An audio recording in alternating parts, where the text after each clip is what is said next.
જ્યાં સુધી ભગવાનને તમે ઓળખશો નહીં ત્યાં સુધી એના પ્રત્યે પ્રીતિ નહીં થાય. અને ભગવાનની ક્યાં વાત કરીએ, કોઈ વ્યક્તિની નજદીક જાઓ, એના ગુણ અવગુણ જુઓ ને પછી જ એનામાં પ્રીતિ થાય કે નફરત થાય. ગુણ હોય તો પ્રેમ થાય અને અવગુણ હોય તો નફરત થાય. તો ભગવાન તો ગુણોથી ભરપૂર છે. પ્યાલો મેં તો પીધો છે ભરપૂર. આ પ્રેમનો પ્યાલો છે, ગુણોનો પ્યાલો છે ભાવ.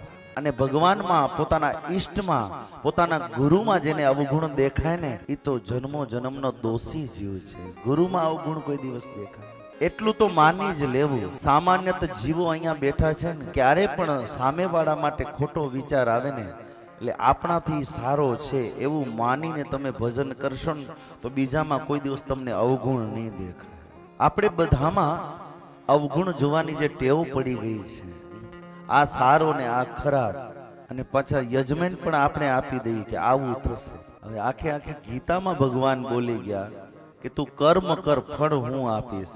યોગ કર્મ શું કૌશલમ, કર્મ જ તારો યોગ છે એમ સમજી અને તું સત્કર્મ કર મારા વાલા. છતાં પણ જીવ અહીંયા ત્યાં ભટક્યા કરે અને લોકોની ટીકા નિંદા કર્યા કરે. સમય મળી રહે છે એ મોટી વાત છે લોકોને.